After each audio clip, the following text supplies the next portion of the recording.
यानंतर आताच्या घडीची एक सगळ्यात मोठी बातमी येते। ठाकरे घराण्याची भीती संपलेली आहे। आज शिंदेंचं बंड, उद्या कुणाचं बंड, अशा प्रकारे आमदारांमध्ये उद्धव ठाकरेंचा धाक नाही आहे। बाळासाहेबांच्या काळामध्ये हिम्मत झाली असती का असा सवाल उपस्थित केला जातोय।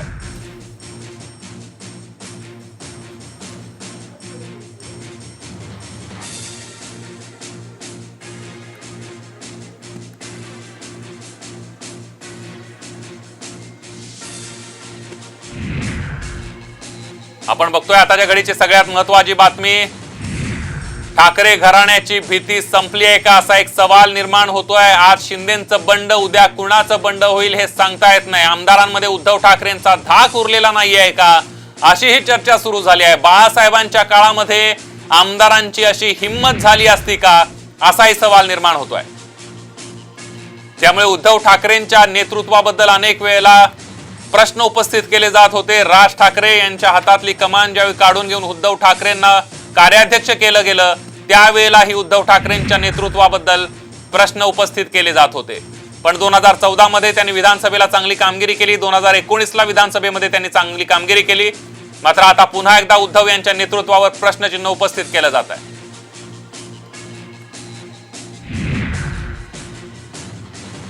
त्यामुळे ठाकरे घराण्याची भीती संपली आहे का असा सवाल राज्यभरात चर्चेला आलेला आहे। आज शिंदेंनी बंड केलं, उद्या कुणाचं बंड होईल याची चर्चा आहे। आमदारांमध्ये उद्धव ठाकरेंचा धाक नाही आहे का असं सुद्धा बोललं जात आहे। बाळासाहेबांच्या काळात आमदारांची अशी हिम्मत झाली असती का असाही सवाल आहे। थेट जाऊयात, आपल्या प्रतिनिधी रश्मी पुराणिक आपल्या सोबत आहेत। रश्मी, मोठ्या घडामोडींना वेग आलेला आहे। एकीकडे काँग्रेस, राष्ट्रवादी काँग्रेसमध्ये घडामोडी सुरू आहेत, तर दुसरीकडे शिवसेनेमध्ये खळबळ माजली आहे।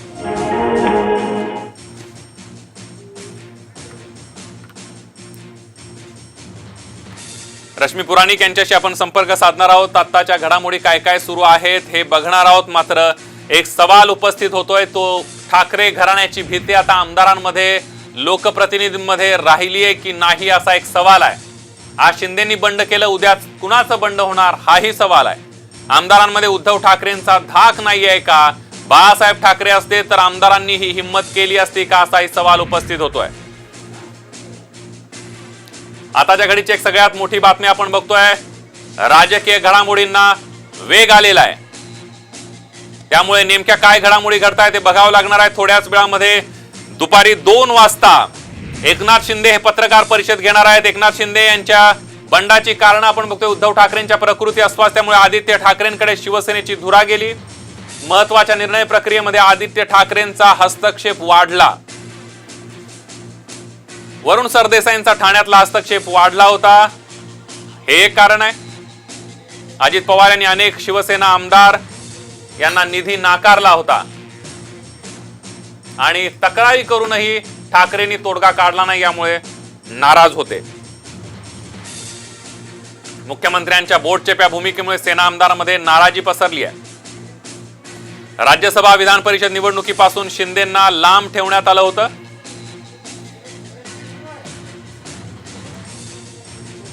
थेट जाऊयात, आपल्या प्रतिनिधी रश्मी पुराणिक आपल्या सोबत आहेत। रश्मी, महाराष्ट्रातल्या राजकारणामध्ये मोठी खळबळ उडालेली आहे। एकीकडे काँग्रेस राष्ट्रवादीमध्ये अंतर्गत घडामोडी घडतायत, तर शिवसेनेमध्ये खळबळ माजली आहे।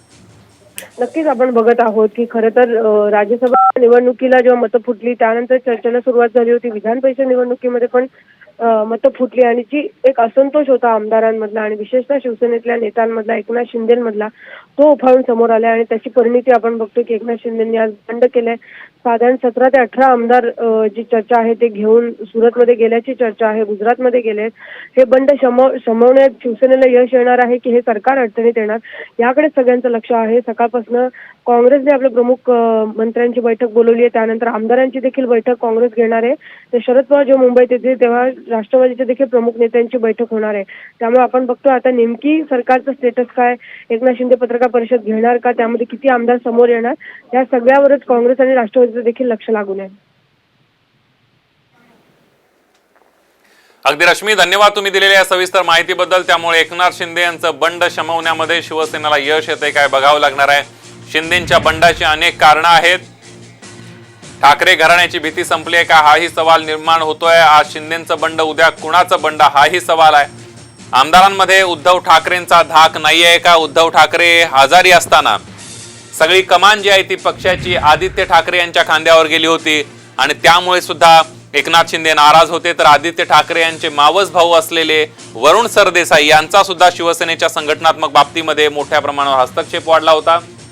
आदित्य ठाकरेंचा एकनाथ शिंदे यांच्या खात्यामध्ये सुद्धा मोठ्या प्रमाणावर हस्तक्षेप वाढलेला होता आणि त्यामुळेच एकनाथ शिंदेंची नाराजी ओढवल्याचं पाहायला मिळतंय। उल्हास बापट घटनातज्ञ यांनी या सगळ्या घडामोडींवर काय भाष्य केले बघूया। शिवसेनेचे 17 आमदार नॉट रिचेबल आहेत। त्यानंतर राजकीय घडामोडींना राज्यामध्ये वेग आलाय। माझ्यासोबत घटनातज्ञ डॉक्टर उल्हास बापट सर आहेत। सर, कशा प्रकारे पाहता शिवसेनेचे 17 आमदार सध्या नॉट रिचेबल आहेत? जर पुढे सरकार अल्पमतात आलं किंवा यानंतर काय घडू शकतं जर याच्या एक लक्षात घ्या की नुकत्याच झालेल्या विधान परिषदेची जी निवडणूक होती तो एक ट्रिगर पॉइंट होणार आहे आणि तिथून भूकंप होण्याची शक्यता मला दिसते। कारण भाजपला अनेक लोक भाजपकडे गेले गुप्त मतदान असल्यामुळे हे आता सिद्ध झालेलं आहे आणि त्यामुळे शिवसेनेचे जे आत्ता हे बाहेर गेलेत आणि अनट्रेसेबल आहे असं तुम्ही म्हणतात, मला दोन गोष्टी दिसतात। एक तर ते शिवसेनेचे आमदार निगोशिएट करायचा प्रयत्न करतील उद्धव ठाकरेंबरोबर, त्यांना काय पाहिजे वगैरे ते, किंवा ते बाहेर पडले समजा तर एक लक्षात घ्या पुन्हा आपल्याकडे पक्षांतर बंदी कायदा आहे, त्यामुळे पूर्वी 1/3 बाहेर पडले तरी चालायचं, तसं आता चालत नाही। वाजपेयींच्या काळामध्ये ती घटना दुरुस्ती झाली आणि आता 2/3 जर का बाहेर पडले, 2/3 बाहेर पडले तर त्यांना वेगळा पक्ष काढता येतो। तेवढी संख्या यांची होती की नाही मला माहीत नाही, पण समजा ते बाहेर पडले तर ते डिस्क्वालिफाय होतील। आता ते डिस्क्वालिफाय झाले तर आत्ताचं जे 3 पक्षांचं सरकार आहे त्याची संख्या कमी होईल आणि त्यांचं बहुमत विधानसभेतलं जायची शक्यता आहे। आपल्या राज्यघटनेप्रमाणे जे अस्तित्वात असलेलं सरकार असतं ते विधानसभेला जबाबदार असतं, त्यांना बहुमत असावं लागतं। तसं नसेल तर चीफ मिनिस्टरला राजीनामा द्यावा लागेल किंवा त्याच्या विरुद्ध अविश्वासाचा ठराव येऊ शकतो। असं जर का झालं आणि ते अविश्वासाचा ठराव संमत झाला किंवा उद्धव ठाकरेंनी राजीनामा दिला तर राज्यपालांच्या हातात आहे की आणखी कोणी सरकार स्थापन करू शकतं का, आणि हा अधिकार राज्यघटनेने राज्यपालांना दिलेला आहे। जसं राष्ट्रपतींना अधिकार दिला की कोणाला पंतप्रधान बोलवायचं, तसंच राज्यपालांना अधिकार दिलेला आहे की कोणाला चीफ मिनिस्टर बोलवायचं, आणि चीफ मिनिस्टर बोलवून झालं की इतर मंत्र्यांची नेमणूक मात्र चीफ मिनिस्टरच्या सांगण्यावरनं करावी लागते। आणि मला जे दिसत आहे त्याप्रमाणे उघड आहे अगदी की देवेंद्र फडणवीस यांना ते चीफ मिनिस्टर म्हणून बोलवतील। आता एक आणखी शक्यता अशी आहे, मी राजकारणावर खरं बोलत नाही पण एवढं सांगतो तुम्हाला तरी, की देवेंद्र फडणवीस एका वेळी नाही म्हणतील, जसं पूर्वी काही वेळा झालेलं आहे अनेक भारतातल्या अनेक राज्यांमध्ये किंवा केंद्र सरकारमध्ये सुद्धा।